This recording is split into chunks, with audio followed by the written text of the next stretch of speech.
Ligi kuu Tanzania bara imemalizika baada ya mbilinge nyingi sana juu ya ile mechi namba 184 ya dabi ya Kariakoo kufanyika siku ya Juni 25 na bingwa akapatikana ambaye ni Young Africans baada ya kuwafunga watani wao wa jadi Simba Sports Club. Sasa Young Africans msimu kabeba makombe yote ambayo ya ndani aliyoshiriki. Nazungumzia kachukua kombe la Muungano, kachukua kombe la ligi kuu, kachukua kombe la ngao ya jamii, lakini pia kachukua kombe la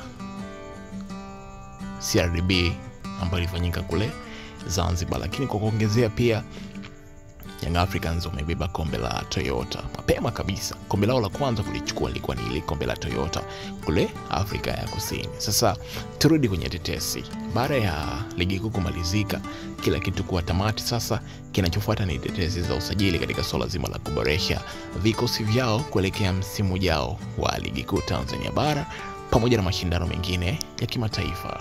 Bwana, kuna taarifa ambazo zinaendelea juu ya Young Africans kuhitaji huduma ya Celestine Ekua mwenye umri wa miaka 23.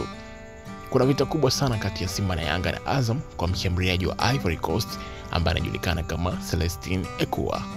Msimu uliopita Ekua alifunga goli 11 za ligi kuu huku akishika nafasi ya pili kwenye orodha ya wafungaji pale Ivory Coast. Nyota huyo amebakiza mkataba mwaka mmoja na Zoman FC, kwani msimu uliopita alicheza AFEC Mimosa kwa mkopo.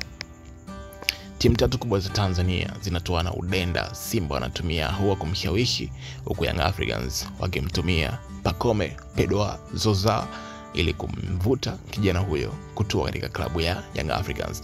Na tetesi zinasema kwamba klabu ya Young Africans wako kwenye hatua nzuri kabisa ya kuinasa saini ya mchezaji huyu Celestine Ekua ambaye ameonyesha nia ya kuja kucheza kunako klabu ya Young Africans. So tumtarajia msimu ujao huenda klabu ya Young Africans wakamshusha mshambuliaji huyu Celestine Ekua baada ya Jonathan Soa kuonyesha ana nidhamu mbovu. Hivyo inawezekana mabosi wa Young Africans kama walikuwa na lengo la kumshusha Jangwani, basi wakafikiria mara mbili, na kama kuna choice za kuchagua kati ya Celestine Ekua na Jonathan Soa, basi Celestine Ekua litakuwa ni chaguo bora kabisa kwa klabu ya Young Africans. Bwana, hizo ni tetesi za usajili.